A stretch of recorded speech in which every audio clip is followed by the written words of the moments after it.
Pour réduire les zones non traitées actuellement en grande culture ou en viticulture pour ce qui est des herbages, il y a énormément de solutions, des couples buse-pression qui ont été homologués et reconnus par le ministère de l'Agriculture. Par contre, pour les traitements fongicides, au jour d'aujourd'hui, et bien que la réglementation date de 2006, il n'y a qu'un seul matériel qui soit homologué, reconnu, c'est la rampe CG de Berthoud qui traite par le dessus.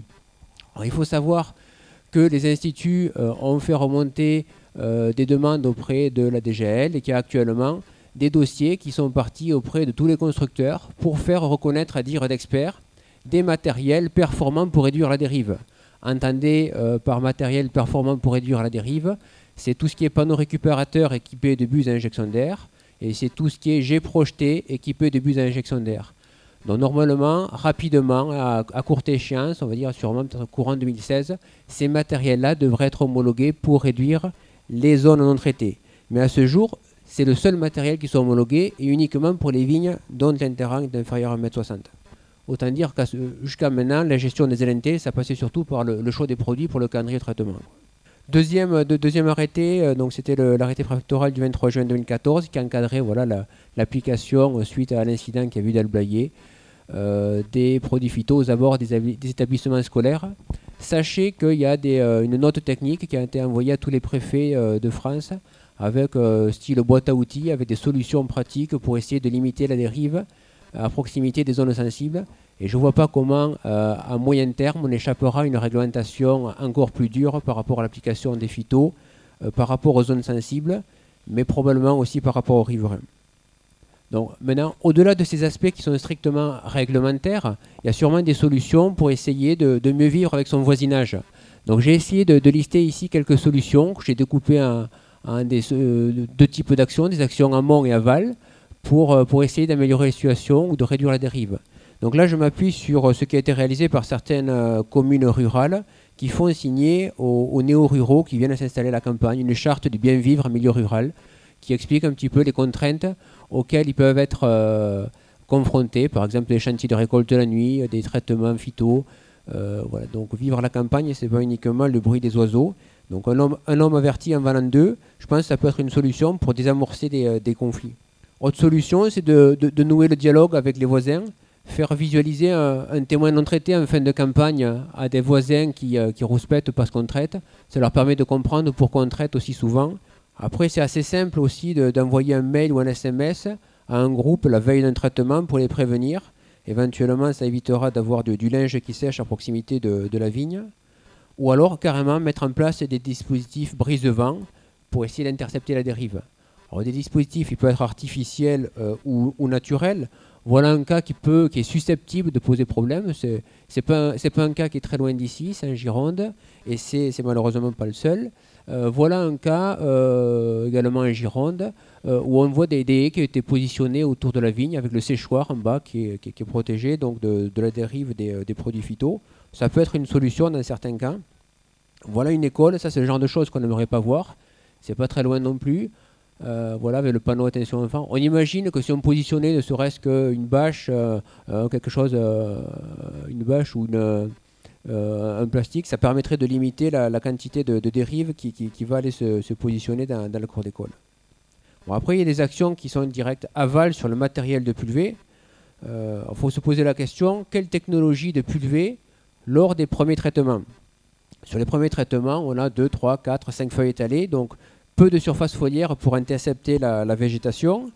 Alors, si on a un jet projeté avec ou sans panneau récupérateur, mais si on a un jet projeté, on peut choisir la taille de goutte, on n'a pas de ventilation, donc on peut jouer sur l'utilisation de grosses gouttes qui peuvent marcher bien sur les premiers traitements, parce qu'on n'a pas beaucoup de végétation.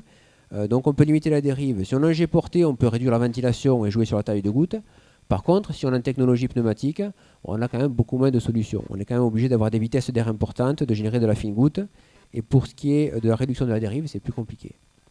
Le type de matériel, d'une manière générale, plus on va avoir des diffuseurs qui s'éloignent de la végétation, et plus le risque de dérive est important. Donc là, on se rapproche un petit peu, et puis là, on a des diffuseurs qui sont dans l'interrang, avec a priori des risques de dérive un petit peu moins importants. Alors, des moyens qui sont reconnus, qui sont homologués en Allemagne pour réduire les zones non traitées. c'est par exemple la coupure sur les zones sensibles de la ventilation ou la réduction de la ventilation sur les rangs de bordure, ou alors le fait de ne traiter ces rangs de bordure que d'un seul côté, du côté opposé aux habitations. C'est un moyen homologué en Allemagne pour réduire les zones non traitées. Donc pourquoi pas aller piocher des idées de ce côté-là aussi. Les buses anti-dérive, donc on en a déjà parlé. L'idée c'est d'augmenter la taille des gouttes pour les rendre moins sensibles à la dérive. Bon, en pneumatique, on n'a pas trop le choix, on va générer des gouttes qui vont être entre 80 et 150 microns. Alors quand j'ai porté ou projeté, bon, on générera la taille des gouttes en fonction du type de buse et de la pression associée qu'on aura choisi. Donc on fait vraiment ce qu'on veut. On peut faire des choses aussi fins, voire même plus fins qu'en pneumatique. Si on prend de la TR blanche, on la fait travailler à 10 bars, ça va être très très fin. Et puis aussi on fait de la grosse goutte, de la TVI, de l'IDK, on fait ce qu'on veut. Donc voilà une petite photo pour illustrer. À gauche c'est la fine goutte, à droite c'est la grosse goutte. Donc c'est clair qu'en termes de dérive, on n'aura pas la même chose. Voilà, donc cette photo vous l'avez déjà vue, le panachage de buse. Moi je pense que pour les premiers traitements, de la grosse goutte ça peut aller très bien. Par contre, après, dès qu'on approche de la fleur, remettre de la fine goutte en face de notre fructifère et de la grosse goutte en haut pour limiter la dérive. Donc c'est quand même sur le haut que se produit le plus de dérive. Et puis bien sûr, les panneaux récupérateurs, la solution un petit peu ultime. Alors historiquement, ils étaient utilisés en jet projeté, c'est-à-dire sans ventilation, pour les traitements de l'arsénite de soude de l'hiver. Suite à l'interdiction de l'arsénite de soude en novembre 2001, ils sont un petit peu passés au rencard, et puis on les a ressortis. Il y a eu un regain par rapport à ces panneaux avec le plan Ecophyto, et depuis maintenant quelques années, il y a des constructeurs qui proposent, c'est tout le temps des petits constructeurs, qui proposent des panneaux récupérateurs équipés d'une assistance d'air qui permet de les utiliser tout au long de la campagne sans pénaliser la qualité de protection. Donc il y a maintenant sur le marché une douzaine de constructeurs. Généralement c'est plutôt du jet porté, à mon avis c'est plutôt le jet porté plutôt que le pneumatique qui convient mieux à ce type de matériel. Souvent traîné, mais pas que. Vous voyez, Dug, on voit quelques matériels sur un jambeur en haut à droite. Généralement, on traite 2 rangs complets, parfois 3. Alors, je suis assez intéressé parce que je sais qu'il y a des protos qui vont tourner cette campagne dans le Médoc pour traiter 4 ou 5 rangs sur des vignes étroites. Donc, c'est en train d'évoluer. Donc, on va peut-être avoir des systèmes qui vont permettre de pallier au faible débit de chantier qui pose un gros problème sur les vignes étroites avec ces matériels. Donc on a testé la dérive émise par 4 matériels. Premier matériel, c'est un matériel de chez Dug, panneau récupérateur équipé de buses à injection d'air. Deuxième matériel, c'est une voûte pneumatique. Troisième matériel, c'est du pneumatique face par face. Quatrième matériel, c'est un matériel aéro équipé de bus classiques, c'est-à-dire générant de la fine goutte, c'était de la TR Lila. Voilà, donc essai réalisé en partenariat technique et financier avec le SRAL Aquitaine. Alors le dispositif expérimental, donc on avait choisi une parcelle de vigne soumise à un vent moyen, à peu près égal à 2 Beaufort. On a traité les 6 premiers rangs de vignes et puis on avait disposé des collecteurs de dérive à 5, 25 et 50 mètres du dernier rang traité. Voilà une photo des collecteurs de dérive qui étaient constitués par une bâche et ensuite sur laquelle en fait on dosait la quantité de produits qui s'étaient déposés. Donc là on utilise des fluorophores qui se dosent à des quantités très très faibles. Alors voilà les résultats. Donc sur l'axe des ordonnées on a la quantité de dérive et puis sur l'axe des abscisses c'est la distance au dernier rang traité, 5, 25 et 50 mètres pour les 4 matériels. Bon, grosso modo il y a 3 groupes qui ressortent, je dirais sans surprise. L'aéro qui génère le plus de dérive. Un groupe intermédiaire c'est la voûte pneumatique et le pandillard. Donc des choses qui sont assez proches. Et puis très en dessous, bien sûr, les panneaux récupérateurs équipés de buses à injection d'air. Et quelle que soit la distance, on retrouve naturellement cet ordre. Alors pour vous donner un ordre d'idée, là, le ratio entre l'aéro et le groupe numéro 2, voûte pandillard, c'est un ratio de 1 à 10 et de 1 à 263 par rapport au panneau récupérateur. Voilà. Donc si vous n'êtes toujours pas convaincu, une petite vidéo qui a été faite au mois de mai à la Tour Blanche et qui compare 2 matériels, donc des panneaux récupérateurs équipés de buses à injection d'air, voilà, et là avec du face par face pneumatique. Donc bon, quand la végétation est relativement peu développée, ça se voit très bien.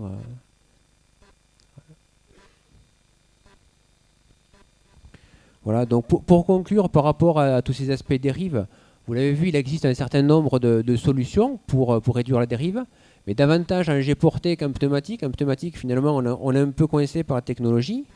Après, je pense que sur votre vignoble, il faut essayer d'une part de cibler les zones sensibles, se poser la question de quelle surface ça représente, et après voir quelle est la stratégie la plus adaptée.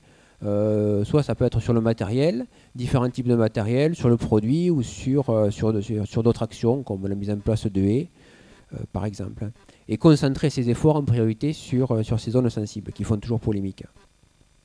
Après, les panneaux récupérateurs, on l'a vu, hein, ils sont extrêmement performants pour réduire soit la dérive au sol, la dérive aérienne, pour réduire aussi la quantité de phyto. C'est en moyenne 35% d'économie de phyto sur une campagne, mais leur utilisation demeure contraignante, notamment sur les vignes étroites, c'est-à-dire inférieures, dont l'interrang est inférieur ou égal à 1,50 m. Par rapport ça pénalise par rapport au débit de chantier. Alors, à mon avis, c'est vraiment la solution à court terme qui devrait être plébiscitée. On a vu ce matin qu'il y avait pas mal d'argent qui était mis sur la table avec Ecofito. Ça, on sait que c'est une solution qui marche. On ne prend pas de risque parce qu'on ne joue pas sur le nombre de traitements, on ne joue pas sur la dose. Par contre, je pense qu'il faudrait davantage aider financièrement les gens qui veulent travailler avec ça, quoi. À mon avis, ce n'est pas assez aidé. En tout cas, c'est une solution qui marche. Voilà, et puis la mise en commun de matériel, soit via des CUMA ou éventuellement avoir recours aux prestations de services, pourquoi pas. Voilà, je voudrais quand même vous féliciter parce que vous avez quand même fait pas mal de progrès. Si on revient quelque temps en arrière, bon, on était plutôt sur ce type de pulvérisation. Donc, on a quand même fait pas mal de progrès. Bon, il faudra encore continuer si on veut conserver une bonne image de la filière. Voilà. Merci Alexandre.